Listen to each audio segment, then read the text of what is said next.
What is up, guys? Welcome to Working Class on DeerCast, episode 96, inching closer and closer to our 100th episode. And I still got to figure out what the heck we're going to do for that. But joining me this week is my good friend, Josh McDaniel. What's up, brother? What's going on, man? How you doing? Dude, it's good. It's good to have you on here this way. It's not you could be here in studio, which we were just talking before we hit the button. You and Kristen have done podcasts with us at trade shows or at your bow shop. I mean, it's been the first one's probably early 2016, I would imagine. Yeah, I think actually 2017, I think it was the first one. Yep. Okay. Well, we had just got the shop then, I believe. Okay. Well, you guys deserve a good in studio BS session, archery focused podcast. So, for people who haven't heard those episodes, what do you do? So I own Shooters Archery here in Linton, Indiana. I've been wrenching on bows since, ever since I 8-9 years old, probably. Mm-hmm. I mean, I've been playing with archery game for a long time. I got into the sales side of things as soon as I graduated high school and been kind of working on them and selling archery and hunting stuff ever since. So, and here I am. I think 2017, I just said I was the first year we got the shop. That was officially our own shop. You know, I've worked for different places and different shops for a long time. But that's when we officially finally decided to get our own thing and dive off into it. And here we are, man. Yeah, this time of year, I'd love to get over there and do an in-house one. Man, this is our busy time of the year. It's kind of tough to get away. I can't even get out west and do anything. So I kind of sacrificed that western hunting for my whitetail season. So. Yeah, I can imagine because for everyone knows, I just drove to your shop. By the time this launches, it'll be about 2 weeks ago, week and a half ago, whatever it was.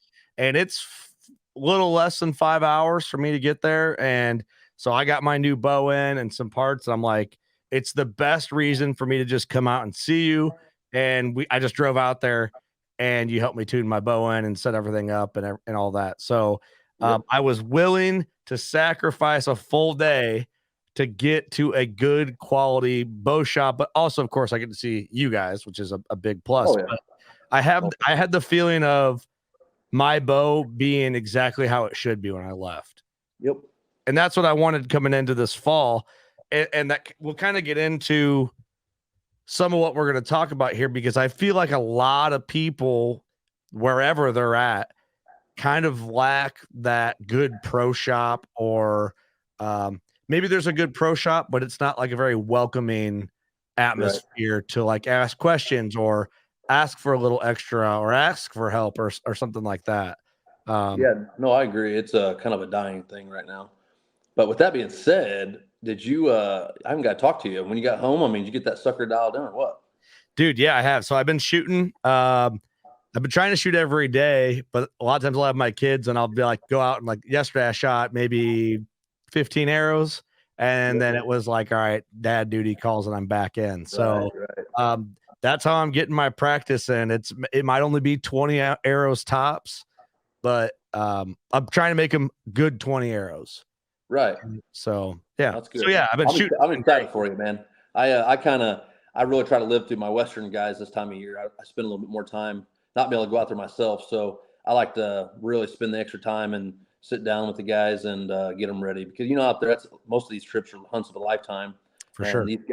These guys really learn to appreciate what I do at the shop. When you go to an actual pro shop, not just a mom and pop, bow shop that a lot of these guys don't know a whole lot. But when you're going to a pro shop, you're really looking for that guy that can really kind of get you that hybrid feel, where you're kind of bring the target world to the hunting world and kind of meet in the middle.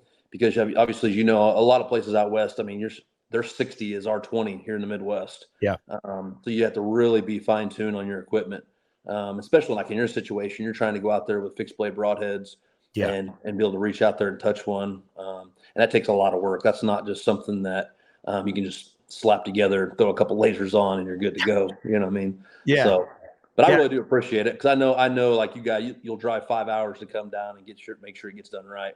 Yep. A lot of Midwestern hunters, they're going to take 1 week off in the middle of November, and they're going to sit in the timber where it's 25 yards and less, and they really don't get to appreciate what it actually takes to get a real fine-tuned, efficient, forgiving setup. But definitely, and that's what I wanted. And I'm not saying that maybe I could have found a shop closer. And I know there's a lot of great shops. Hunter's Haven in Champaign. My buddy Cole's bow shop's a great bow shop. I went there to get my Omnia set up. I came to you to get my Era set up. Not for really, I just wanted to see you and have you set it up and just kind of make a day out of it with you and go through some of the. We come to my setup, I think, a little more than what I normally would have on year to year. And honestly, archery is something I got really heavy into, more like the accuracy and all the fine tuning of the arrows and per arrow and all that. And then I kind of was like, this is going to make you cringe a little bit probably, but fell out of like obsessing over it as much. Right. And just got it to where it was good enough for me. Right. And now you've kind of got me thinking, feeling guilty about it a little bit after being at your shop. I'm like, man, I'm slipping. Right. Well, even, correlate that to the Midwest. The way I look at it is, man, it's a game of inches sometimes on big, old, mature whitetails. And you might be, looking at one crack at all season long. If you can get that bow dialed in and as forgiving of a setup as you could possibly have, that one little bitty half inch could be all the difference on the bottom of the heart or shooting right under him or the top of the lungs or hitting them high. Just by those little crucial details might be the difference between, it's 52 yards now instead of 42 yards, and your confidence level's at a different level when you pay attention to little things and your forgiveness is there. Yeah. And that's ultimately what we're trying to do. It's not like we're doing anything just crazy. It's just trying to get that setup of yours to be as forgiving as it could possibly be for you.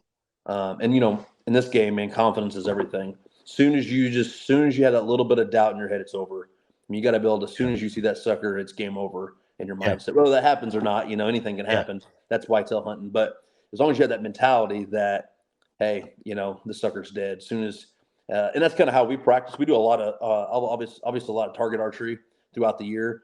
And I just do that. I mean, I like to compete a little bit, but it's at the end of the day, ultimately it's to have that small maneuver. I'm trying to hit 12s or spots out to, 40, 50, 60 yards or whatever. And then ultimately a whitetail. I mean, it's like slam dunk. I don't ever get that feeling 40 and in. I feel like I always 100% feel like I'm going to kill that sucker. And that goes back to the little things like that. But anyway, that's just how I kind of look at it. And that's kind of how we treat it here at the shop.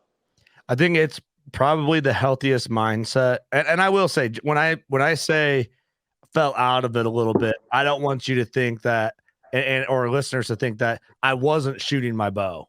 Right. I'm still shooting, but I was making sure everything's shooting how I wanted, good enough for me. But I kind of fell out of like being as into the archery stuff when I feel like you should be as into it. Cause you kept saying, like, dude, if it gets you 10 more yards and 10 more yards is in, if I'm good out to 70, if all of a sudden I'm thinking I'm in at 80 and I'm feeling really good, I'm twice as confident at 30. Three times, I'm feeling really good at a 30-yard shot. And like you said, my setup's more forgiving, especially like fixed blades when I'm trying to shoot. I'm shooting, we can cut into, maybe we talk about what we did with my bow. Right. Because talking to you, I went in with my arrow setup. You're like, man, you could be underspined. Right. Which So when we went into that, as typically, and every bow's kind of got its own DNA. I just knew when we looked at your specs and what you were running the front end, I knew that we were probably kind of on that line. And sometimes on that line you're good, and sometimes you're not. Until because every bow's kind of its DNA is a little different. You hear a lot of guys will say, "Oh, you should always go stiffer." In all cases, if you're on the line, and that's not necessarily the case when you really dive off into the fine tuning and really, kind of diving off into the grass a little bit. If you really get to tuning that bow, some arrows and some bow combinations like just a tick weaker spine whenever you're on the line, and then some like a stiffer spine. It's just really ultimately you gotta shoot it and find out. And I kind of told you that going into it, just from my experience, you were going to be right on that line and was probably going to be what it was. But if you remember when we actually tuned it through paper, we shot. We'll kind of go through as listeners what we did. So for Kurt, he was wanting to, you're getting ready to go out to Utah, correct? Yep. Yeah. Getting ready to go out to Utah. And fixed blades. Yeah, he wants a fixed blade. This is a hunt of a lifetime for him. I mean, he's waited his whole life to do this. So, and I know he's shooting a fixed blade broadhead. So ultimately what I do, now this is not the end all, and I kind of told you this, everybody's got their own tuning methods, but this is what's worked for me is I like to go, as soon as we get a new bow set up, I want to go shoot through a fletch shaft through paper, get that all lined up that we need to. And then once we get that dialed in, then I'm going to go to a bear shaft and I'm going to shoot that through paper, because that's going to tell what's going to happen is it's going to tell on what the bow is at now. And it's going to tell on you if you're not shooting and executing good shots. And it's also going to kind of tell on that arrow setup. If it's I was nervous. I'm like, I'm going to expose how crappy of a shot I am. Yeah. No, you were good, man. And we found out a couple things about, also at the time, the spine line on your arrow, like the different, where the spine was actually aligned at on it and things like that. But we also find out, did we build the arrows from scratch right? And we actually got perfect bullet holes with both. So most guys would have stopped right there and thought, this arrow's perfect and we're good to go. But what I find is if I can do, this saves me from chewing up a broadhead target or knocking off veins or spinning and banging my head against a wall trying to do it the old-fashioned way. And typically, if I can get a bear shaft and a fletch shaft, both bullet holes through paper, and then we'll go back to about 10 yards, and then I'm going to shoot at a spot, and whether you hit it or not, I'm going to shoot a fletch shaft and I'm going to shoot a bear shaft. And ultimately what I want, we might have to do it a couple of times, because if you don't execute a perfect shot, that bear shaft's going to tell on you. So we don't ultimately just like first time we see it and it's not there, freak out. We want to shoot a few of them. We want some consistency. But if 10 yards, if you got your fletch shaft and your bear shaft stacking together perfectly parallel with each other, we're well on our way. But if you got in your case, if I remember right, I knew we were on a line on enough that stiffer or that weaker shaft did well through paper. It was when we tried to do the bear shaft test is when it told us that you were just a little weak. You were parallel, everything was great. In most cases, most guys would have left it be, but it's that little fine tune I was talking about on forgiving your setup a little bit more, is that you were constantly right of your fletch shaft, which ultimately tells you you're just a little weak. So I think you were going to run a 125 head. Yep, correct. And then so I threw a 100 grain fill tip in there, and then it just cleaned right up, and they were stacked together. And vice versa would be if you were too stiff, and say we had 100 grain on there, and we would have shot, and you would have kept hitting your bear shafts left of your fletch shaft, then we would have threw that 125 on there, and that would have cleaned it up. So, and we could have went the other ways of doing that. Would have been added poundage or taking off poundage or keeping your arrow length longer or taking some off. In your case, you were cool with whether we shot a 120 or a 125, or a 100 or 125. So it was pretty easy for you. Yeah, it was cool, man. The process was neat. It was, shooting, you're like, execute a good shot. And I caught myself. Well, one, I was like, being honest, I'm like, I'm nervous because you're watching me. I know you're watching me. And so I was like doing these weird, like brushing my shots when I shouldn't have been. You're like, and that was nice that you were there. You're like, make a good shot. Yep. Get to your click. Okay. All right. That was a good shot. And then I'd pull you like, you didn't really make a good shot. And I'm like, yeah. So it was I good. Try to be nice. I needed it, and I think most people probably do. Yeah, you just had a couple little things there, obviously, to kind of clean up on, that, and most guys don't get that. But on a fixed blade, that's the only negative to them, man. They just like a bear shaft, they will tell on you. They'll plane easy if you're not careful. And really, the only thing that I really wanted you to work on, and you kind of cleaned up there, was I kind of talked to you about like the mustache hair, and right in here is facial pressure. Like you got to be really careful. I am. Yep, I like that. You were just a little thicker here, and just a little extra too much facial pressure was causing that shaft ultimately just to come out and trying to correct itself. And now on a fletching, we'll fix that for you a lot of times, but we don't want that. We want, and if we shot a bear shaft through there, you've seen it. It told you every time. And as soon as you really started going light on it, it cleaned it right up. And I've been practicing that. I'm trying to be very conscious of making that a habit of being lighter on it, because I feel like not having you tell me that, and I'm shooting by myself, I'm not realizing how much facial pressure I'm putting, especially with the kisser button. I'm kind of like, get that kisser button in there, which it's like, just touch it there. Don't. And I have we do a lot of lessons here at the shop. And so one of the things I always told her about, you can't see yourself. So you can have a lot of bad habits and you feel like you're doing great on certain things, but if you can't see yourself, then you don't know. So I started doing the technology now. I started telling guys, okay, here, this is exactly what you should look like right now. It looks great. And obviously, I can't be there with you every time you shoot to tell you. So I would take a picture of them, and then and send that to them and let them see that. And then when they start to shoot, I'll have them just video themselves, or have somebody take a picture of them, and they can go back and refer. And then now you can kind of see, oh, I'm a lot more on that facial expression, or I'm, or I got my shoulders too high, and whatever it may be, my shoulder might be collapsing too much. That's a common one too, is like where a guy's shoulder is really collapsing, and it's really shortening the draw length a little bit. And then you want to keep that down. You can't see these things. These are things that I kind of battled myself for years. Just shoot. I could teach it for years, but I had nobody there teaching me to kind of clean up on some of my stuff. And that's just some things to do to kind of help with that. Again, at the end of the day, we're not trying to change a ton, but we're just trying to get that little extra forgiveness, whether it be just to gain 10 more yards, or just to get a little bit more out of that fixed blade broadhead that we want. Just the little things like that. I see a lot of guys that, obviously with what I do, guys will wait till literally the last second to screw their fixed blade broadheads on and decide to go out there. And then all of a sudden they start to come in a complete panic, and they go from, shooting field tips out to feeling really good out to 50, 60 yards all year. And then now 30 yards as far as they want to shoot, because they just don't know what to do. They're just not hitting the same point of impact, or the grouping's not the same, whatever.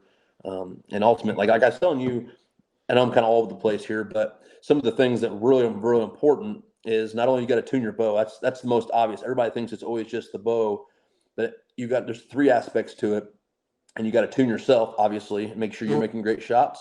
And then you got to tune your arrows just as much. You got to build your arrows from scratch, and there's a lot that goes into that. And if you do all those, and then you go to your fixed blade broadheads and do like that tuning process that we did. It's not every broadhead. You might have to change a little bit, but a lot of your basic fixed blade broadheads, especially your not real big cutting fixed blade broadheads, they will fly just like your field tips. I mean, I generally, I don't even shoot a fixed blade, but I tune my bow to a fixed blade every single year, and I always have one in the quiver. But I know that if my bow is shooting that fixed blade out to 60 yards like field tips, then everything else, that's as forgiving as that bow setup can be. Okay. And then I can have anything else in my quiver I want. I know it's going to fly just like my field tips. And I ultimately shoot. A lot of guys will say, well, I'm getting them flying pretty good, I just moved my sight. But ultimately, I want to shoot a ton throughout the whole season, and I don't want to shoot broadheads the whole season. I don't want to dull them up. I don't want to chew up targets. I just want to keep on shooting my field tips, So just something to really think about. I mean, if you guys got a pro shop somewhere close by, it's just make sure you do your homework and really find them out. You'll find out real quick, just through the grapevine in your neighborhood, who the guys are that are real serious about really doing the particular things. But like I was telling you before, the actual pro shop is kind of a dying thing right now with the world of online sales, and as easy as it is, Facebook Marketplace and things like this, it really puts a lot of the old timers kind of out of business right now. And you got to really know what you're doing. You brought a lot up when just like shop talk, like you were just, I was just talking to you while you were messing with my bow, or we were in the shop hanging out. And there's a lot of stuff like I didn't really think about that. It's like, oh yeah, that does make sense, because I really don't think there's not that many shops anymore. No. And you always hear about the bad shops and then the good shops and where you need to go. And that's the whole like word of mouth thing, which is huge for local pro shops. But if you want to talk about a few things that like what's hurting the modern pro shop, like I know the list can go on, and maybe you have to think about it in conversation, but right. Yeah. A lot of the things, I mean, a lot of guys it's just a lot of people these days just don't think. Obviously you get a working man, he's working 60 hours a week, and he's trying to support habits, but for hunting season, he's trying to do multitask is what he's trying to do. He's at work working a 10, 12-hour shift, and he's sitting there trying to shop while he's at work just to keep from having to go do stuff. So he'll send it straight to the house, not even thinking about the guy down the road, the local guy you can go buy that off of. And generally, like me, I'm going to end up hurting myself if you buy it off of me, just because every time you come in, I'm going to continue to give you those little bitty things for free just to show you my support that you shop local, But a lot of guys just don't think about shopping local anymore. It's just too easy. And we're all guilty of it, man. When you can literally get things shipping free right to your front door without you even having to go get it. It's so dang convenient, man. It's so hard. But I just, a lot of guys, me, like my labor prices, it's easy for me then. It's black and white. You buy it somewhere else, I'm not going to be that old grouchy dude that when you buy a bow somewhere else and you bring it to me, I'm just going to charge a full price on labor that I wouldn't have before, Right. And most guys, when you explain that to them, most of them, they're pretty cool about it. They get it, and generally most of the time my shop, they'll come right back and now they're going to buy a couple more things because now they kind of feel bad about it and they want to, show support for shop local. But For a sure. lot of guys just don't even think about it, man. Yeah, Like it's little not things like this. it's not a malicious move. It's just an No, easy move. it is. Like I said, we're all guilty of it now. So since I had my shop, now it's funny, all the things that I would go to the big city to buy or buy online. Now I try to shop around a little bit and see who locally would have it to where I can go and support them. But Yeah. it's just something everybody should just kind of think about for a second. If you got a good shop, you need to try to show a little bit of support if you could. We want to make sure everybody wants to see a good shop around, but when they don't support them and they go under, then everybody's bummed out when there's not a good shop around anymore. And right now it's tough. A lot of guys just don't want to put up.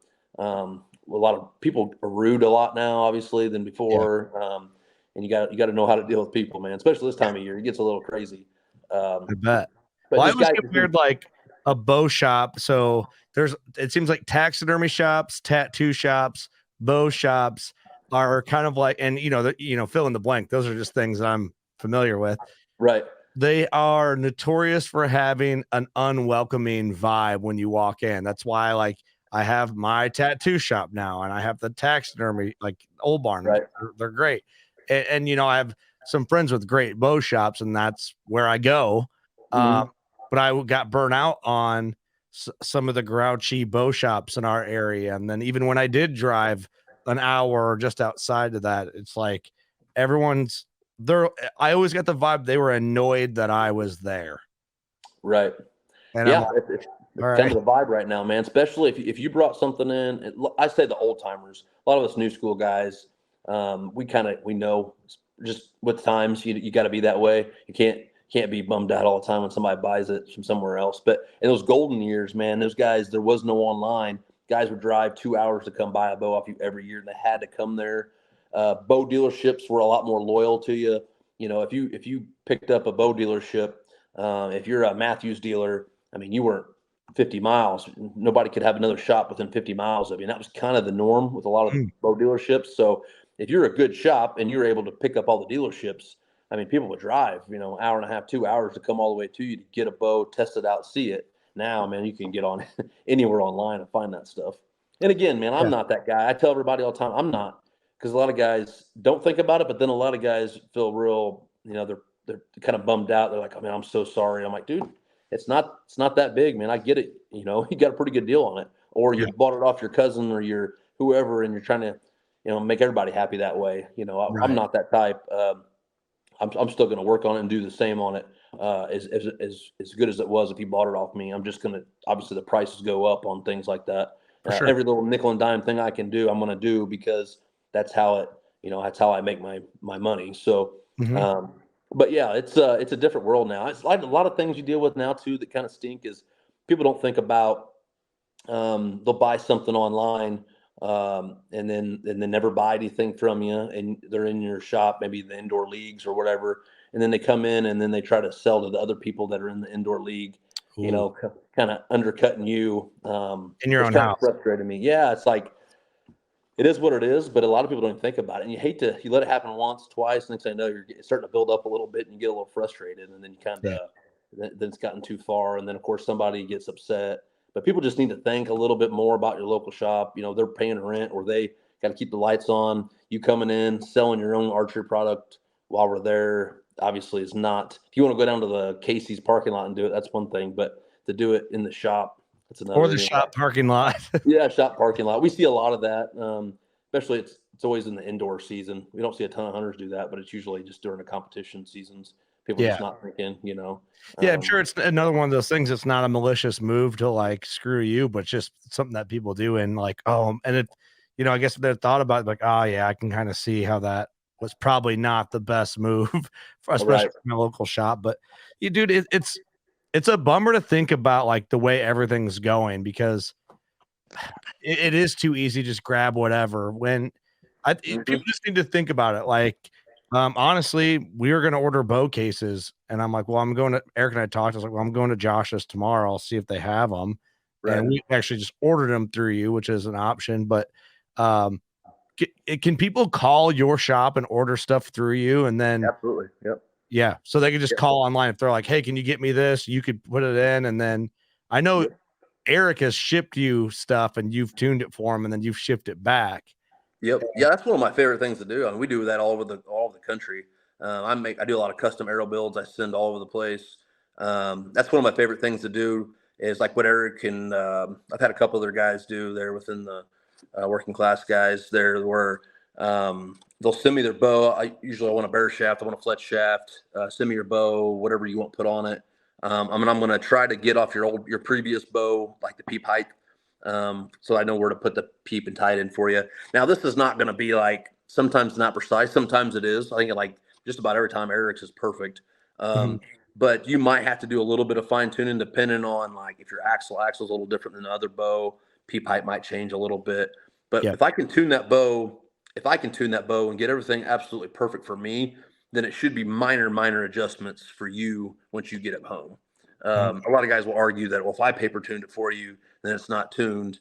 Unless you're doing something absolutely crazy, it will be pretty close. It'll be in the ballpark enough that it shouldn't take, you got most of the headache out of the way. And by the time you get it, and maybe it's the same. I mean, it might be the same as me. About 50% of the time, if I tune a bow, it's usually tuned to everybody else. But there's some other guys, like you got a little bit too much facial pressure, or you're torquing a little too hard, or a little bit more heel pressure than the average guy. You might have to clean up just a little bit in that paper tear, or whatever. But yeah, I enjoy doing that because then it's kind of more of my close time. I can sit back and really dive off in it, and nobody's really bothering me, and I can really tune that sucker up for you.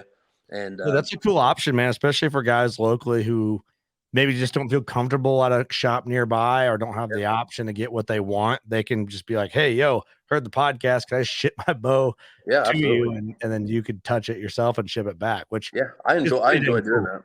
Yeah, I enjoy doing that. That's some of my favorite things to do, especially anytime I can get out of the state to other people. It's always kind of cool, and then they send me pictures of what they killed with it all. And or most of the time, man, usually about 85% of the time, it's usually tuned perfect for them too. I mean, that's not always. I've been pretty lucky that if I tune it up pretty good for myself and I ship it out, it's usually almost spot on for a lot of guys.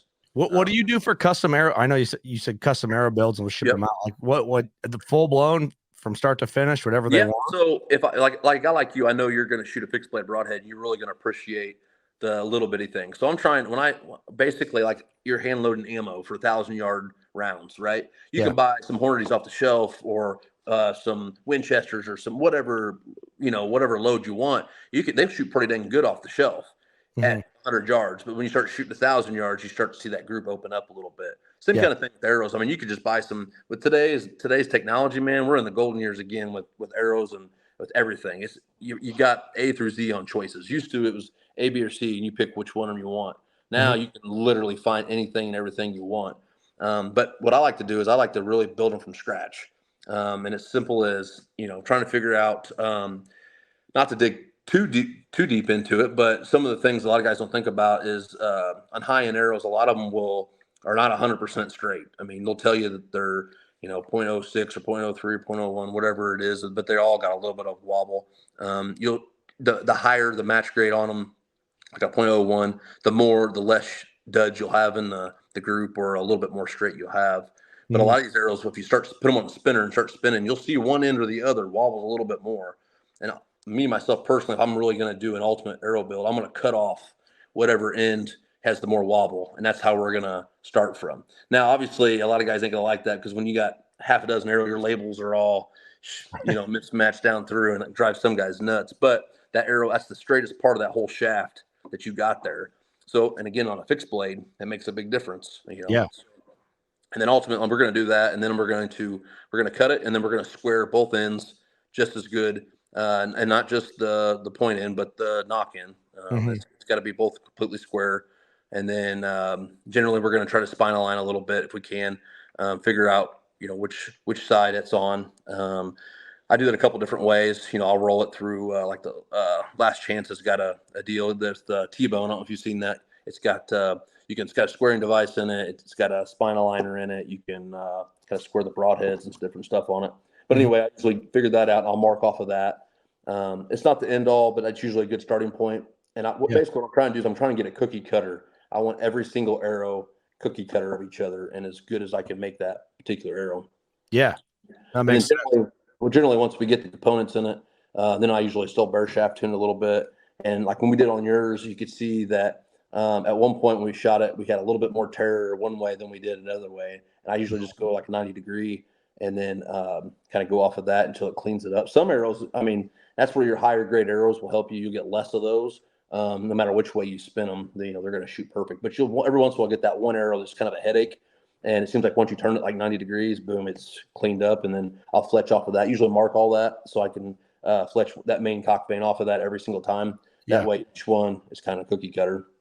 And then typically another thing I do, I get a little crazy with my stuff. We do a lot of long range stuff, which really makes a big difference. And what I'll do is I'll kind of I'll take all my arrow components, whether it be my inserts, my vanes, my nocks, pretty much all that stuff. And what I'm going to do is I'm going to weigh all of them and my shafts. So all the shafts are hopefully within a grain to 2 grains within each other. But I'm going to mark them like a medium, like a light, medium, and heavy on everything. So then I'm going to put together those arrows that will have like a light shaft with a little bit heavier vanes. If you actually get to start weighing them, it'll blow your mind how much each vane is a little different from each other. Yeah.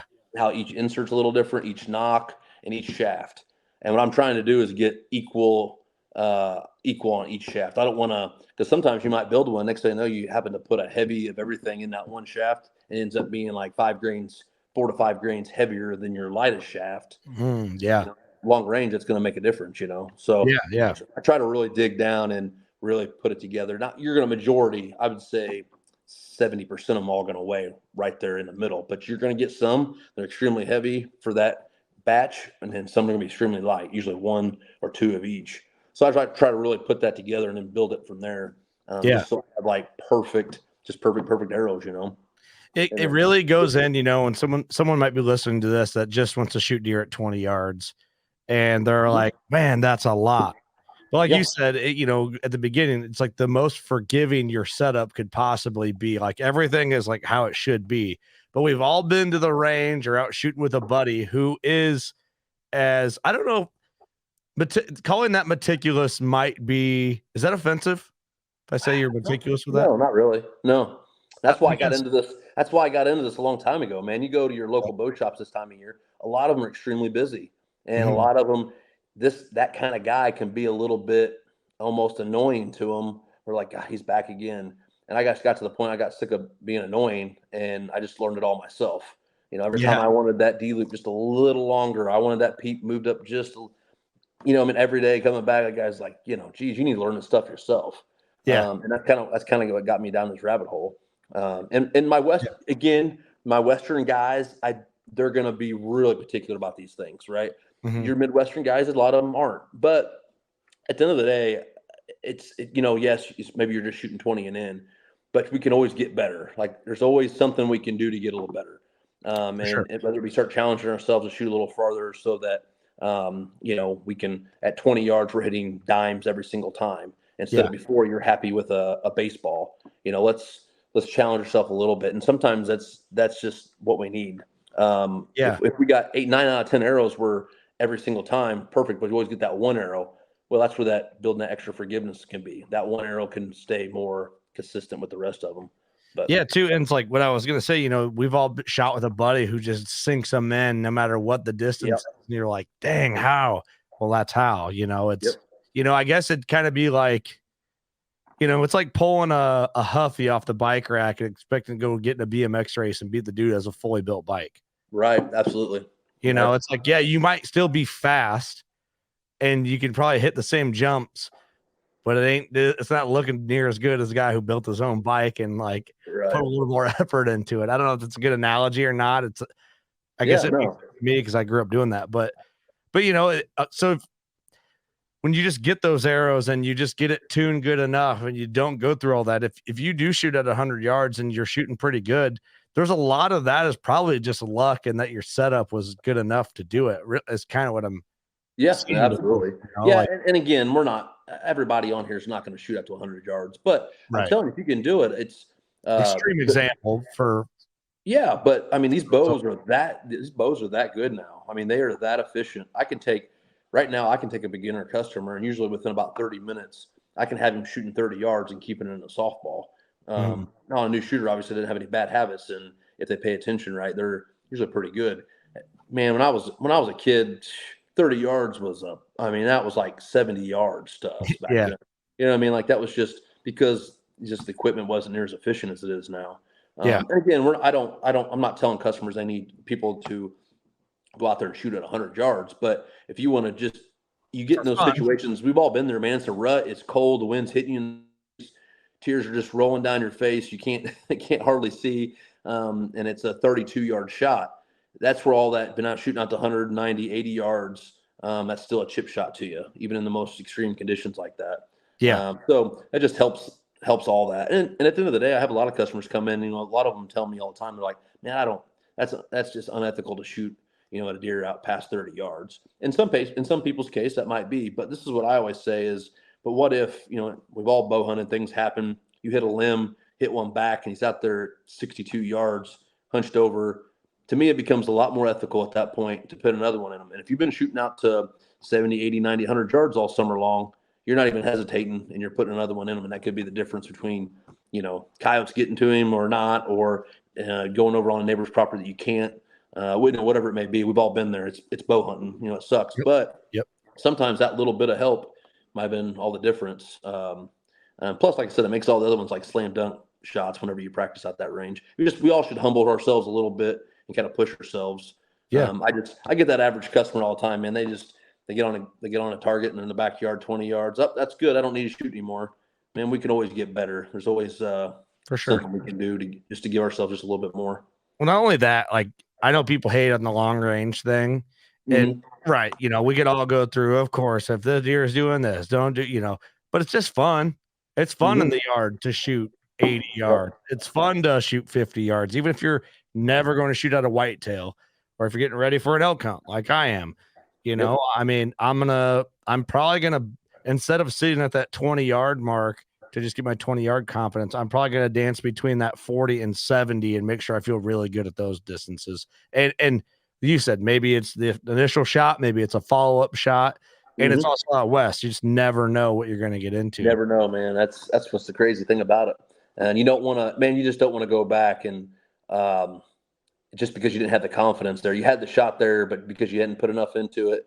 Like what's good about right now? You go on this western hunt. I mean, it's getting you tied down now for whitetail season alone. Yeah, by doing the little extra things. And if I recommend anybody that's got the opportunity to go out west, they should, because that's where you really find out, become in tune with your bow. And then when you come back home, man, your confidence is out of the roof. Especially if you go hunting something like something wiry, fast, and something hard to get close to, like a pronghorn is. Yeah. That the example of what long range western. I mean, you're going to shoot a long distance in most cases, like especially spot and stock on an antelope out west. Yep. What I found, we go to South Dakota and chase them around. It's hard to get within 50 of some of them pressured public land goats. Yeah. So, yeah. I was just talking to a buddy last night, Dylan Rustler. He's the one that helped me fix my air conditioning. Shout out to Rustler. But he's been on South Dakota, that antelope hunt a couple times now. He kind of had me intrigued a little bit last night. Yeah. Talking about that. I mean, that's something on my bucket list. I want to get out there and try a couple times just because of that. So fun. Yeah, it seems like a blast. And plus, like I said, you might have to put that equipment to the test. I mean, you're not gonna depending on what the right situation or right time of the year, you could probably get them come right in your lap. But you got to be ready to shoot. Be able to take a poke on one for sure. I killed mine at 50, and it all depends on where they're at and what piece they're at. I haven't had them much closer than 50 in South Dakota, but it might just be the area I'm in, But you watch other guys show up to those spots and get out with an antelope decoy and sprint at them, and then they all run off, and then they run back to their truck and run and go find the next batch, and they get out and run with a decoy at them, and then I don't know. I'm like, well, no wonder these things are so dang wiry. Right. Yeah. But it's not that way everywhere, But that's a good example of, before I went on that hunt, I shot for a longer distance hunt. I shot for a 50-yard shot, is what I prepared. Right. Out west, you just never know. Right. And that's something I forgot to say. That's really what my job is. My job is to bows right now are the most expensive they've ever been. They are literally, man, they are. I remember at one point, you know, they were $700 for a flagship bow. Those days are long gone. And but the technology is 10 times better than ever it was. But the problem is a lot of guys go to shops and they don't go to the right shop or the right pro shop. The guys that really want to spend the extra time is they go there and they buy a $1,200 bow, $1,200, $1,300, $1,400 bow, and it shoots like a $900 bow, like an $800 bow. Like if you don't have somebody working on it and setting it to the way it's supposed to be, you're never going to get the full potential out of that bow for what you paid for. So, if, you know, obviously you buy a $1,200, $1,300 bow off of me, I want it to perform like a $1,200, $1,300 bow. And there's usually so much more there that you can unlock, but the average guy just slaps whatever the coolest thing they've seen on YouTube on there or whatever, and they just slap it on there and roll with it. And they just wasted a lot of money. And these bows have a lot of potential if you just have the right guy kind of help you work with it a little bit. And that's what you're going to get at a good pro shop. There's a ton of them still out there, man. It's not like they're all gone. It's just you got to look a little harder than once before, you know. For sure. No, that's great advice, because everybody wants the new flashy thing, or really it's what it comes down to is you want what you feel good about. And if that's like, for me, I like my bow. I like the way it looks. I like the way it shoots. I'm feeling confident in how it's tuned in. Like that is the right recipe you want. You don't want to spend $1,200 on a bow and have this like ounce of doubt with it. Like that sucks. That's a shitty situation. Yeah, absolutely. And you know, another thing too is I kind of take pride in this too, is I'm not there. I tell the customers all the time, I'm not here to upsell you. I'm not here to try to sell you the most expensive thing. If I got a new guy comes in and he's new and he's somebody's told him to come in and buy the newest, flashiest thing there was, and it's $1,300-$1,400, and he's new, and I take him and I put a $700-$800 bow in his hand and the $1,300 bow, and he can't see the difference. We're not gonna. Why would we shoot the $1,300 bow? Let's get to there one day. Let's cut. So my job is to show you where you can cut some corners and where not to cut corners. That's kind of what I take pride in. There's literally options for everything now. Literally A through Z, whether it be rests, sights, bows, arrows. I mean, literally anything and everything you want for every price point. So one of the things I just, you know, obviously we want a good bow, but we don't want to, you know, a good rest is really important. Obviously, we could shoot. I mean, we could put a cheap sight on there anytime. I don't prefer it, but it's something we could get away with real easy. But that rest and that bow have got to be on the same page to get, you know, everything out of it. But a quiver, like guys will come in and, you know, they want to get. Well, my buddy said I need to get this $250 quiver. Well, I mean, what are you going to be shooting with it on your bow? Or are you just taking it off and putting it on the tree next to you? Well, yeah, it's just getting my arrows in the woods. Well, how about we buy the $40 quiver, save $200 and put that into our rest or our sight or arrows or something like that. So that's kind of where I have guys come in and, what's your budget? You know, everybody kind of looks at me and I'm like, and what's your budget? I mean, let's find the best we can find and where we can cut corners for your budget. If your budget's if it's not an option or whatever, we'll get the best stuff we could put on there. But that's what a pro shop's going to do for you too. They're not going to sit there and upsell you. They're going to tell you they have lots of product knowledge that they're going to be able to tell you. If they've not shot it and played it themselves, they've got really trusting people. They look, you know, they trust their opinions on that. They're going to let you know, because there's so many things like broadheads, man. I can't even keep track on all the broadheads. I'm tired of hearing about broadheads. You know the truth. Like everybody's got a new broadhead. I'm tired of it. I can't keep up with them anymore, man. I can't even shoot them all at something and tell you what they're all like anymore. I mean, it's just they're all a copy of each other and they all look the same, and I can't even. I honestly, like, I hate to be that guy, but when someone's like, "Oh man, have you seen this new broadhead?" I start like glazing over and like, look. Right. I don't care. Don't tell me about your broadhead. I don't care at all. Right. But yeah, that's mean, but you know what I mean. Yeah, no, it's tough, man. That's but my hate is the worst thing I hate is when a guy buys a $1,300-$1,400 bow and then he goes in and puts on some cheap rest to throw on it, and I'm just like, dude, like let's buy a cheaper bow and put more quality stuff on there. Yeah, that makes a ton of sense. You know, it's like stuff that more is like it's a direct effect on the performance of your setup rather like than the quiver. I really like that example. It's like, you know, I shoot the quiver on Yeah, and I tell everybody, if you're going to shoot the quiver on, then it's worth the extra money to get a nice one on there because you're going to feel that, whether it be the weight or just whenever time you shoot. Yeah.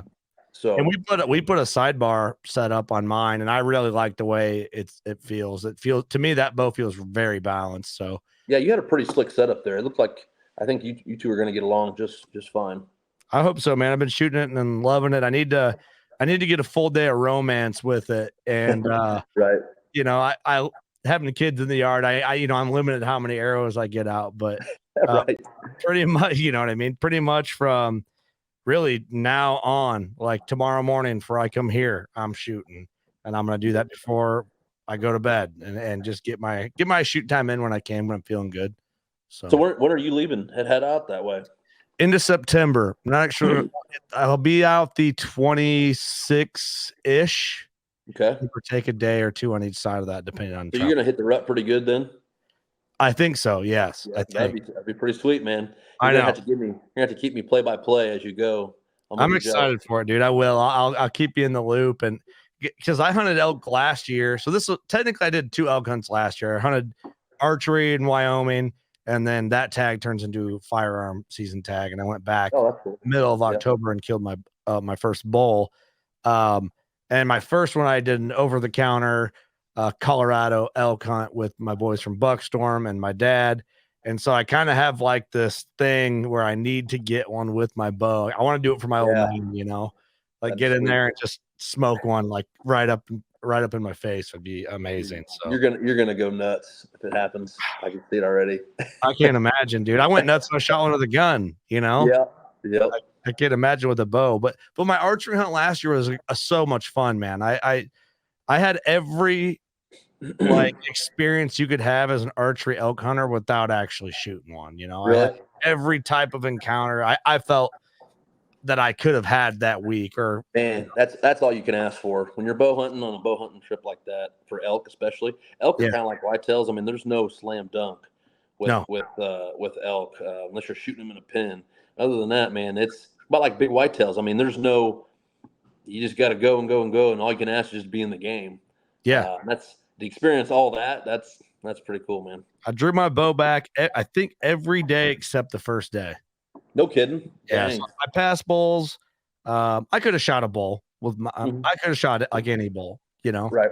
There's a cool picture my buddy Devin took of me like standing there like this, and there's a raghorn like 10 yards from me, and cool. I had a pretty good bull, like I don't know, maybe Pope Young, maybe a little shy at 40, and just when he stopped behind a jack pine and no shot, and I didn't feel like forcing it, right. But it was great, dude. It was so much fun. Yeah. So we'll see. I'm hoping to have a good shot window and a good opportunity on the hunt, and if it works out, that'd be pretty damn awesome. So hell yeah, dude. We'll see. Looking forward to seeing what you do. I'm gonna try and make your bow tuning proud. Yep, please do. Just please don't put any misses in that thing, man. Dude, no misses. I'm gonna knock on wood for you. Knock on wood. I'm gonna do my best. Well, I'm gonna shoot. I'm gonna shoot and get confident. And if I don't feel confident in the shot when it comes to it, you don't shoot. So right. But you got plenty of time, man. You got a solid month here to kind of get really fine tuned things. Yep. Believe it or not, I shoot a lot in the summertime, but man, throughout the whole summer I always shoot. But we can all get burnt out pretty easy, so you got to be careful. Like for me, I really like to usually by July, man, I really start revving it up each month, and in my August. And I love, and that's something to tell a lot of people to think about. A lot of guys want to shoot all summer long, and then the season gets here and they don't want to shoot anymore. I mean, I shoot more during the season than I do probably in July and August. I mean, in September I shoot quite a bit, but in October it's very, very particular. I'm very particular about making sure I shoot constantly, because it's easy. Like anything, man, it's easy to kind of get out of that groove. Yeah. And I want to be, and I'll be ready for the opportunity that presents itself. The only time it's tough for me is obviously November. We do a lot of all day sits, so I just try to get a few arrows whenever I can, just to make sure things feel good. Hell, I'll just do it. I'll put a target in front of the headlights in the morning just to make sure, just get that doubt out of your head that the sight's still on. But that's one tip that I would tell a lot of guys: make sure you really rev it up even throughout the whole season. That's great advice. I feel I kind of had to people who listen to our catalog of podcasts to be some fancier than it is. I had a horse run me into a tree in Wyoming, and I really jacked up my left shoulder, which isn't my bow pole shoulder, but to the point where every time I would shoot, it would like hurt bad. And it bothered me all into bow season last year. Like I was having a hard time. If I was sitting, I couldn't pick my bow up off my bow hanger. Dang, So man. I kind of got like really gun shy. I'm like, man, I need to just like not do anything with this thing for a while. So I took a break from anything like that could have hurt it more, because everyone's like, that's a torn rotator cuff. And I'm like, uh-oh, this is starting to scare me. And then I shot quite a bit when I had my bow this spring for bear camp. And then I just got my new bow in before I brought it to you. So now I'm like getting in. My shoulder's been feeling great. Good. So I think I probably made the right move of kind of just being nice to it. But now I feel like I'm out of shooting shape by kind of taking a break. But I think, a couple more weeks, I'll start to feel. Yeah. As a bow hunter, man, those shoulders scare us to death when them start aching up. It's like the worst thing. I don't like it. I don't like it at all. I know. We'll have to get you a crossbow before you know it. Buddy. No. I will say this though. Don't think I'm above it. If I broke both my shoulders, your boy's going hunting. You ain't too proud. I'll be out there double casted up, rolling out there. I mean, you got to do what you do. But if I can get it back and make a shot, I'm doing it. So well, I'm excited for you, man. Thank you, man. I appreciate, you kind of boxed out your morning for me driving out there. And so I really appreciate that. And also, it's almost 11 o'clock at night and we're doing this podcast on some random Tuesday. So I appreciate that also. Yeah, no, I was obviously, you know what, that me and you were talking a little bit, both of us, man. That's actually, it was like the best time for both of us. This time of year, man, at the shop, it's crazy. You got to stay caught up. I mean, real quick, man, you can get your head underwater. And you never know when a rush is going to come through. Right. So I'm trying to always keep up on stuff. And most of my work I got to do when I'm closed. So, we're open all day long selling stuff. And then when I got to do the labor work and stuff, I got to, do that before and after. So it becomes a 12-hour day real quick. I love it. It's every year, man, it's coming. And when it hits you hard. Well, one thing I don't want to miss, where can people find you if they want you to build them arrows or tune their bow or anything like that? What's the process like? Yeah. So, I mean, if you just want to get a hold of us on any of the social media platforms, we're on all of them. Me, my wife, Kristen, some of you have met her already, or just the shop page, any of those three, man, that's really the best place to find us. Okay. Just because it's the world we live in now, just easy on there. You can send a messages as if it's a text message. And then usually if, once I get, kind of know a person, I just give my personal number. We just kind of text back and forth, talk back and forth, and then kind of figure it out from there.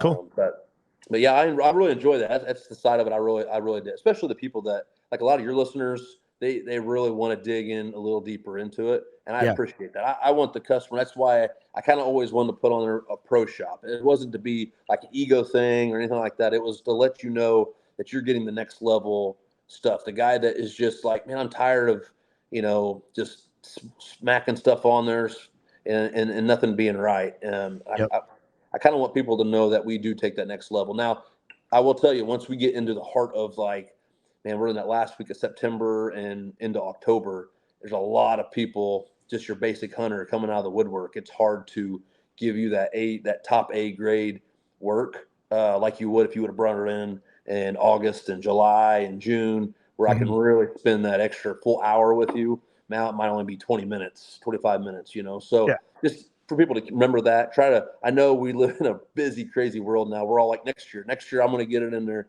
Next thing I know, it's next year already. And you're like, holy crap. Yeah. I got season in a month. We're all guilty of it. But I just tell people, if you're really that serious about it, try to spend that little extra month if you could. And like my Western hunters, they always get my best work because, they're always a month earlier or two than everybody else. Yeah. But, most of your serious pro shops, if they're any good at it, man, they're swamped in September and October, even all the way up through November. Now, I have a couple guys that will work for me part-time, and I'm in a tree all of November, late October. I sacrifice that Western hunting so I can sit in the tree all day long. Yeah, you got to have some you time. Yep. Whitetails are my thing, man. That's always been since I was a little kid. I said about the time I picked up a bow, about the time I got crazy about whitetails.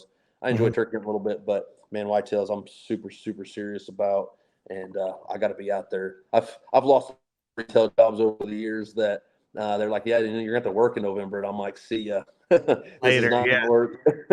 I love This it. is not gonna work. I'd But have a what's lot more money and a lot more toys, man, if it wasn't for these crazy whitetails. hey, you got to know what to sacrifice, man. And That's right. That's right. all that matters. Nobody can say it must be nice, when it comes to certain guys that are willing to give stuff up for it. But Yep. we need to get you just in here, and we'll talk whitetail stories and archery hybrid episode.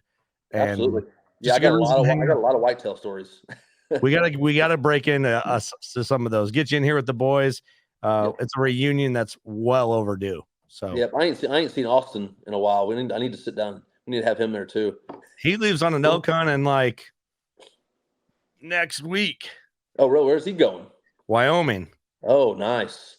I got to get him some coolers. I got all his coolers. He's got to take out there. So did he have to draw for that hunt? Yeah. I think 4 or 5 points. So oh wow, so he's ready for this one then. He's pretty dang excited. So that he's going to the same spot I went last year. He'll kill. I feel really good about it. Knock on wood.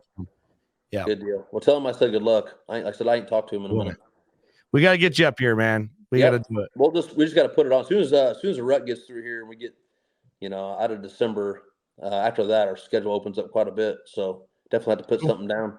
We will make that. You guys, man, you guys have come a long way since, you guys got a busy schedule yourselves now. You guys got to schedule stuff like 6 months ahead now, don't you? It's stupid. Yeah. I'm very grateful for it. Right. Like I'm never starved for content, but, it's the days of, hey dude, it's Tuesday. You want to come on in 2 days? Those days are gone. Those days are gone, man. Yeah. I try to keep it more like that with the DeerCast series, like Working Class and DeerCast, like we're doing now. Mm-hmm. But it's also, I have to be careful because if I have a hunt planned or hunting season's coming in, it's hard to be week by week with everybody I want to talk to because everybody's hunting. Or if there's a cold front, like you got to have a backup episode. So it's a challenge. So sometimes you got to do them at 11 o'clock at night, or in your case, it's midnight where you're at. Right. So, it's just, it's part of it. It's good problems, Yep. It's awesome, man. You guys need to keep grinding, man. You guys are doing awesome.